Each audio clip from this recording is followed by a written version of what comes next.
This is the Redragon K652 low-profile mechanical keyboard. This is a 75% wireless RGB ultra-thin keyboard with an aluminum top plate. There's a lot of things I love about this keyboard, and there's a few things that I don't. Let's get into it.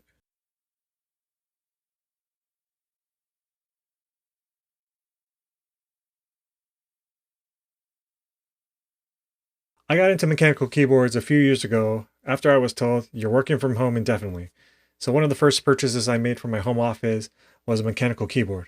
After that, I've been on the search for the perfect keyboard for me. My name is Patrick and this is Everyday Tech.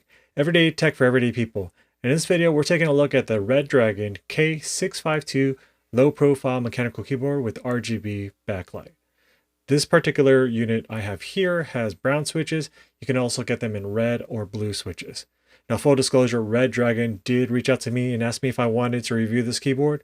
They're not reviewing this video before it goes up. All my opinions are my own, but they did send this keyboard to me for free. In this video, I'm going to take you through a quick tour of this keyboard, what you get in the box, show you some of the specs. Then we'll go through some of the functions and RGB controls you have with this keyboard. Then we'll go through a comparison between my other low profile keyboard, the Keychron K3 Pro. We'll do some sound tests, and then I'll give you my overall thoughts of this keyboard. So if you want to skip to any part of this video, go ahead and go to any of these timestamps listed here, or click on any of the chapter markers below. So let me show you quickly what you get in the box. Of course, you get the keyboard itself. It does come with an extra set of keycaps. This is really the inverse or opposite colors of the default keycaps you have on the keyboard. Speaking of keycaps, you have these extra orange ones. It's kind of a nice accent color. So I will replace them later, but I just wanted to show you what you get out of the box. Now, speaking of switches and keycaps, you have a tool to pull out the switches, which are hot swappable, and pull out the keycaps. It does come with an extra set, maybe 4 or 5 keycaps. I elected for the brown switches with this keyboard. Then other than that, in the box, you do get some of the documentation.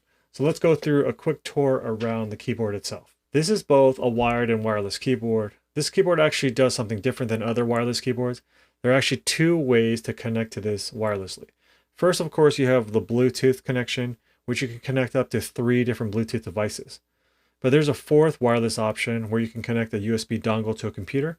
Now, this is useful if you have a computer that doesn't have a Bluetooth connection or has issues with its Bluetooth connection, such as some Mac Mini computers. I personally haven't had any issues with my M1 Mac Mini, as I've been mostly using this wirelessly through Bluetooth. This frame is made out of aluminum, and all the switches and ports are on the left side here. But before I get into that, let me show you the bottom here.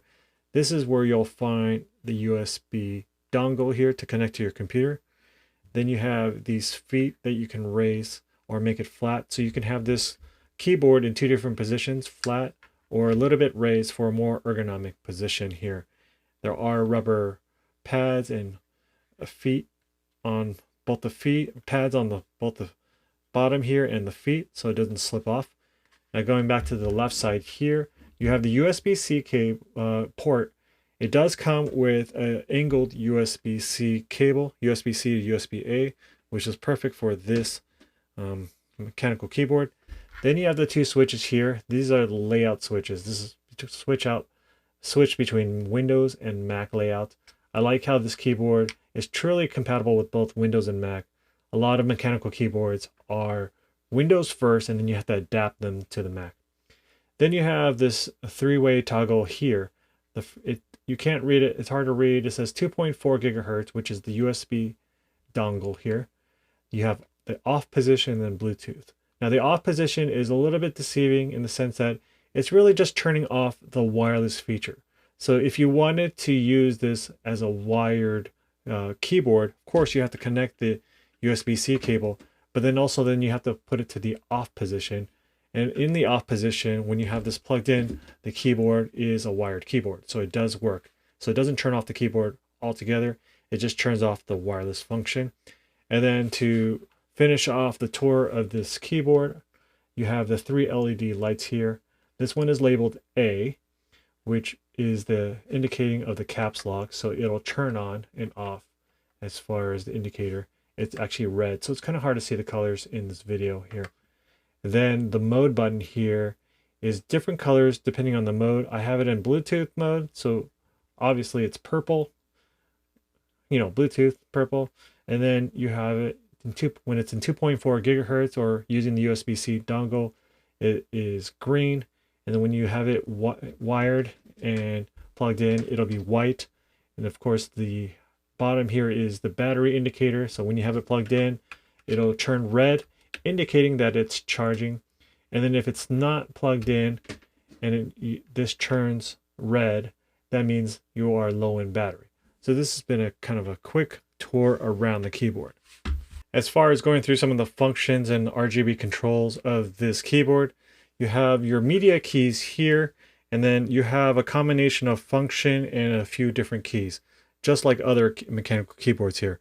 So if you wanted to switch between the different wireless modes, you have these things labeled here, BT1 through BT3, and then you have something here labeled 2.4 gigahertz. So if you want to switch between the devices, you hit function and those keys there. Now, as far as the RGB backlit is concerned, I'm going to go ahead and turn off my main video light here, and I have it set to blue, but there are different things that you can do, different functions. So function page up will do toggle between the different modes of this keyboard. So it does have a number of different modes. Then if you wanted to go through some of the colors, you would do the function page down, and that'll take you through some of the different colors that you have. Now, if you do have a pattern that is kind of dynamic or just moving, you can change the speed of that by going function left and right. That'll speed up or slow down some of the functionality. Then, of course, the brightness level is function up and down. So I can just turn this all the way down. Maybe I switch to a different mode and easier to see, but I can just change kind of the brightness of the backlit here. And if you want to just toggle on and off the backlit, you can do function spacebar, which I think is a great feature as well. This keyboard does something very unique that I haven't seen in other RGB backlit keyboards. If I go function end, this brings it into this custom mode here, and you can see that only some of these keys are lit up. Why these keys? Because I told it to, and I programmed it to do this. So you can tell this is the WASD, which is very common in games to move around in first-person shooter games or other games. Then I have these 4 buttons here, keys here lit up, and then the space bar. I've been playing this game called Played Up, and WASD is the way to move. These 4 keys are the way to do different things. So if I hit function end again, the caps lock is blinking. That means it's in program mode. So I can go ahead and program the keys I want lit up. And let's do the same ones that I've been doing before. If I want to do a different color than red, then I go ahead and press them again. There are other keys. Any keys that you want to light up, you can go ahead and do that and keep on toggling them to different colors or toggle them off. So this is one way to kind of customize the backlit of your keyboard. Now this is useful for me because when I'm playing that game and I'm in a dark situation, I can just quickly glance down and I know where my hands should be positioned. So my keyboard of choice these days is the Redragon K3 Pro. This is also a low profile mechanical keyboard, and I thought this would be a good comparison between this Redragon keyboard. Now this is only a white backlit keyboard, so it doesn't have the RGB backlight, which also means it doesn't have the different RGB controls or functions. So as far as functionality and controls with the keyboards, the Redragon is a lot better. I do like the backlight and RGB controls with the Redragon keyboard. But now we come to my biggest disappointment with the Redragon keyboard, which are the switches themselves. Now both of these have brown switches. Now just to recap really quick, if you want no feedback, no tactile feel on your keyboard, you would get the red linear switches. These are very popular with gamers because they want the fastest and quickest response to their key presses, and they don't want that tactile feel. And these are very minor differences, but these minor differences can be a big difference in a game setting. Then if you want to go to the opposite end, you get the blue switches, which are very clicky They have a lot of tactile feel, but the operating force, the amount of pressure you need to push down, tends to be higher.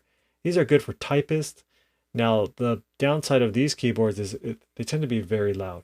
So I wanted something in between, which are brown switches. Now, brown switches tend to have a very light tactile feel, a very light clicky feel, but tends to have the same or just a little bit less operating force than blue switches. So I like that in between. Well, when typing with the Redragon keyboard, even though they're both brown switches, I felt the feedback or the tactile or the clickiness was too slight compared to the K3 Pro here, the Keychron K3 Pro here. But it still had the same operating force as regular brown or blue switches.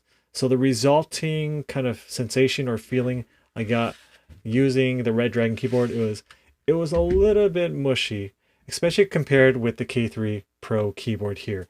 When I went back to the Keychron keyboard, it felt so much better. It was kind of the feedback that I was looking for. So that was a little disappointing as far as the Redragon keyboard is concerned.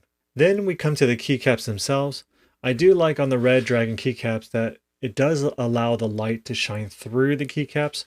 On the Keychron keyboard, it shines behind the keycaps, but it doesn't allow you to shine through. So as far as that's concerned, I think that's very nice on the Redragon. It does only shine really on the top portion of the keycap, and you can see there's a little bit of darkness at the bottom, but that's not really a big deal. But there's something about the Keychron keycaps that I like a lot better, and it has to do with the design of each individual keycap. Now, I'm more of a touch typist, meaning I don't really have to look down at my fingers when I'm typing, except when I'm doing some of the symbols, but in general, I'm a touch typist. So as you can tell on the Keychron compared to the Redragon, there's a little bit of more of an angle with the Keychron keycaps. Now, this allows me to differentiate between the different rows when typing.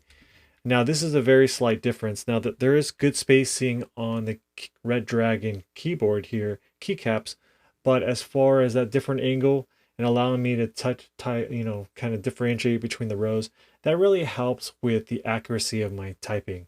Now, this difference is very slight, but it makes a huge difference in my typing experience. So out of the box, personally, I think the typing experience on the Keychron is way better. Now, I say out of the box because there are ways to fix the Redragon to my personal liking by switching out the switches and the keycaps. Now, this is the beauty of having a mechanical keyboard, especially one where you can switch out the switches. I can get different color switches to my liking. I can replace even the keycaps themselves. So if you do like the design of the Redragon keyboard, you like the RGB lit functions, the controls you get, then it might be worth getting this keyboard and switching out the switches and the keycaps themselves. But let's take a look, or let's take a listen of how these keyboards sound compared to each other.